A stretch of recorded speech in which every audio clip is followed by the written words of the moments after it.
Olá, pessoal! Estudando bastante? Prontos para mais uma aula? Essa aula será de Ciências da Natureza e suas tecnologias, e vamos trabalhar a habilidade de interpretar modelos e experimentos para explicar fenômenos ou processos biológicos em qualquer nível de organização dos sistemas biológicos. Boa aula! Bem, oi, tudo bem? Eu sou Heloísa Agudo, professora de Biologia, e a gente vai analisar hoje a habilidade 15 de Ciências da Natureza, que fala que é interpretar modelos e experimentos para explicar fenômenos ou processos biológicos em qualquer nível de organização dos sistemas biológicos. Ou seja, a gente vai utilizar e vai começar a conhecer hoje o que é o método científico. Vou pegar um exemplo da vida bem prática para a gente poder partir desse início. Uma pessoa está com dor de cabeça ou dor nas costas e lembra que uma vizinha, uma amiga, falou para ela que um determinado chá é muito bom para aquela dor. E a pessoa resolve, então, tomar o chá que a amiga falou. E depois de algum tempo, ela de fato consegue ver que a dor passou. E a pergunta é, será que de fato a dor passou por causa do chá? Será que esse chá é de fato eficaz? De que modo que a ciência pode explicar isso? Então a pergunta é, será que a conclusão de tomar o chá e a dor passar é uma conclusão cientificamente correta? Então a pergunta que a ciência faz é, será que o chá foi o responsável pela dor passar? Por acaso a dor não passaria sozinha, ou então ela passou por acaso, ou ela passaria de qualquer maneira, e o chá não tem nada a ver com essa história, foi só uma ideia da cabeça da pessoa? Como que o método científico pode ajudar a resolver esse tipo de questão? Porque a metodologia científica ela é distinta do senso comum, da observação de fatos do dia a dia. Bem, o método científico se baseia numa série de etapas, ou seja, ele tem uma sistemática, uma organização que tem que ser seguida. E ele começa com a proposição de uma pergunta, a partir de uma observação de um fato. Bem, qual seria o fato e qual seria a pergunta? O fato, estou com dor de cabeça, tomei o chá, a dor passou. A pergunta é, foi mesmo o chá? Então, a partir de observação de um fato, a dor passou quando tomei o chá, foi feita uma pergunta, foi o chá mesmo responsável? Eu vou dar o primeiro passo no método científico. A partir dessa pergunta, elaboram-se possíveis respostas para essa pergunta. A gente chama essas respostas de hipóteses, ou seja, uma hipótese, ela vem a ser uma possível explicação para um evento qualquer. Vou pegar um exemplo de uma hipótese. As estrelas brilham à noite. Por que será que elas brilham à noite? Muitas pessoas falam, porque as estrelas elas têm uma emissão de luz muito grande e, consequentemente, a luz chega até nós. Isso é uma explicação para um fenômeno. Por que o cachorro abana o rabo? Porque está feliz. Explicação para um fenômeno. No caso, a gente tem uma hipótese que é a substância X do chá em questão, ela tem um efeito analgésico. Então, a explicação para a dor passar é porque nas plantas há alguma substância de efeito analgésico. Essa é a explicação para aquela proposição. Depois que é feita essa explicação, não basta explicar. A gente tem que agora testar essa hipótese, ou seja, se ela é válida ou não. E a testagem de hipótese pode ser feita de duas maneiras. A primeira é através de novas observações. Isto é, eu observo várias vezes o mesmo fenômeno. O exemplo do cachorro. Todos os cachorros acabam abanando o rabo, todas as vezes os cachorros estão alegres, consequentemente concluo, de fato, o cachorro, quando está alegre, abana o rabo. No caso aqui, a gente pode usar o que é mais importante em ciência, que é o experimento controlado. O que é um experimento controlado? O experimento tem uma série de regras a serem seguidas. Por exemplo, a gente só pode analisar uma variável de cada vez. Então, se eu estou analisando se esse chá é realmente eficaz para tirar a dor, ninguém pode estar tomando, por exemplo, o chá de uma outra folha ou tomando café, porque isso pode interferir no resultado. Segundo, a gente tem que usar um grande número de amostras. Não adianta testar o chá em uma pessoa, em 2 pessoas, em 10 pessoas. Isso pode ser o efeito do acaso. Quanto maior é o número de amostras testadas para aquela hipótese, mais válida vai ser a minha proposição e a minha resposta. E a gente sempre compara um grupo de teste com um grupo controle. Vamos analisar melhor o que é grupo de teste e o que é grupo controle. Por exemplo, frequentemente se usam nessas análises cobaias primeiro, né? Vai que o tal chá tira a dor, mas é tóxico. Não vai nunca fazer uma testagem desse tipo, que nunca se fez antes, é uma testagem em humanos. Se usam, portanto, cobaias para isso. Então, tomam-se 2 grupos de cobaias, que têm que ser cobaias da mesma espécie, do mesmo tipo, da mesma idade e em mesma quantidade. Uma das cobaias recebe a infusão do chá da folha da planta que eu estou testando. E a outra cobaia recebe o placebo. O que é o placebo? É uma substância que é idêntica em tudo aquilo que é testado, idêntico na cor, idêntico no cheiro, idêntico no sabor, idêntico no aspecto, só que não contém o princípio ativo que eu estou testando. Porque até mesmo os animais são influenciados pelo que estão vendo. A simples ideia, às vezes, de que eu estou tomando alguma coisa que tem um gosto diferente, pode fazer pensar que aquilo me fará melhorar, e de fato às vezes a pessoa melhora. O placebo tem que ser rigorosamente igual ao que está sendo testado, exceto pela ausência do princípio ativo.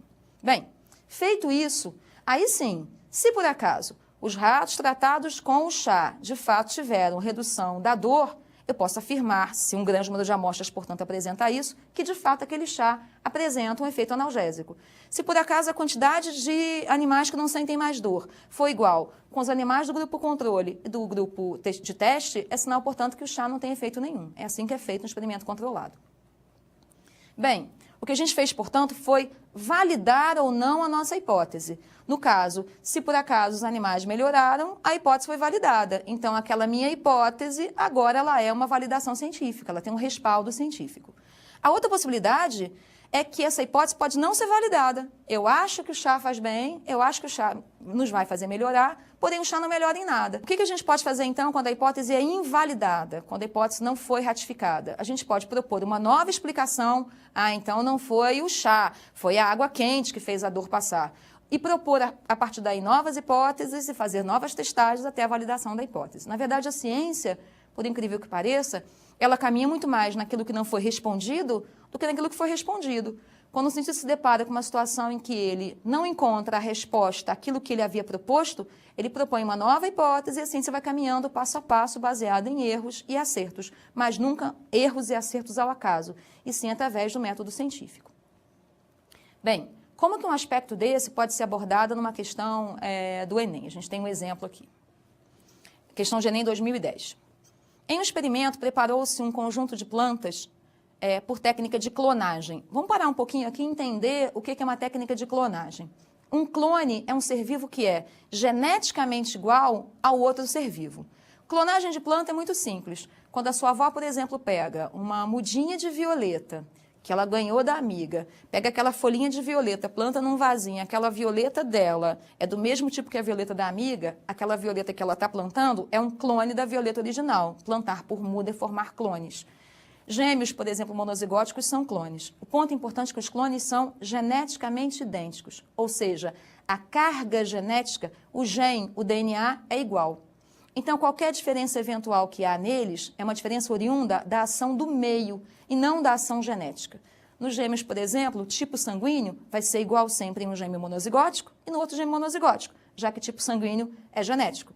Mas a altura pode ser diferente. Um pode comer um pouquinho mais, um pode fazer esporte, o outro pode ser sedentário e, consequentemente, eles podem ter estaturas diferentes. Bem, visto isso, a gente pode voltar, portanto, à ideia.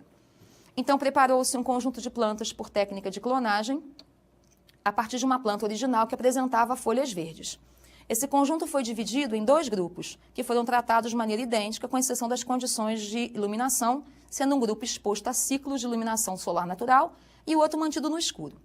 Após alguns dias, observou-se que o grupo exposto à luz apresentava folhas verdes, como a planta original, e o grupo cultivado no escuro apresentava folhas amarelas. Então, aqui está a ideia, né? Um grupo foi iluminado, consequentemente tem folhas verdes, um grupo ficou no escuro e tem as folhas amarelas. E aí pergunta-se, ao final do experimento, os 2 grupos de plantas apresentaram, letra A, genótipos e fenótipos idênticos. Voltamos à história. O que vem a ser um genótipo? Genótipo é a carga genética, ou seja, é o conjunto de genes que os indivíduos possuem.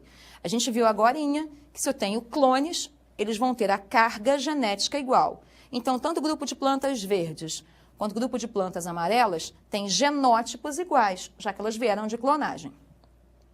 O que são os fenótipos?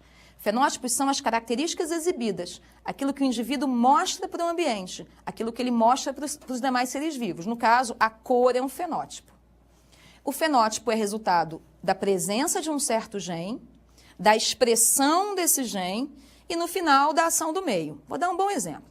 Gato siamês. O gato siamês é um animal que é super bonito, todo mundo conhece um gato siamês, um animal que tem a pelagem acinzentada com extremidades, né? Orelha, cauda, pata, focinho, que são escuros. Na verdade, ele tem um genótipo que favorece esse tipo de pelo, que é um fenótipo. Só que as pontas são escuras porque o frio estimula a produção de um pigmento escuro. Então, a gente pode dizer que esses gatos têm um genótipo e o fenótipo deles é modificado pelo meio. Não vai fazer isso em casa, pelo amor de Deus. Você pegar, por exemplo, um gato siamês, raspar o pelinho dele em algum lugar e ficar passando gelo todo dia no mesmo lugar, naquele local que você passa gelo todos os dias, vai nascer um tufo de pelos mais escuro. Porque o frio estimula a produção do pigmento. Então, a gente pode dizer que no gato siamês, o genótipo desse gato, ele determina um fenótipo fortemente influenciado pelo meio. Então, o genótipo é a carga genética e o fenótipo é o resultado dela, da sua expressão, mais a ação do meio. Claramente, as duas plantas, elas têm genótipos iguais, já que elas são clones, mas fenótipos diferentes. Não pode ser a letra A. Letra B. Os genótipos são idênticos, sim, a gente concluiu isso, e os fenótipos são diferentes. Concordo. A letra B está bastante razoável. A gente vai ter, portanto, plantas com genótipos idênticos e fenótipos diferentes. Vamos ver a letra C. Diferenças nos genótipos e nos fenótipos. Essas plantas não, elas têm genótipos iguais e fenótipos diferentes. O mesmo fenótipo já está errado, elas têm fenótipos diferentes. Letra E, o mesmo fenótipo e grande variedade de genótipos. O contrário, o mesmo genótipo e variedade em fenótipos.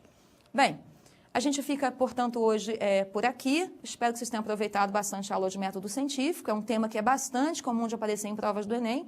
E, portanto, até a próxima. Tchau. Para desenvolver melhor essa habilidade, consulte a ficha de estudo número 75.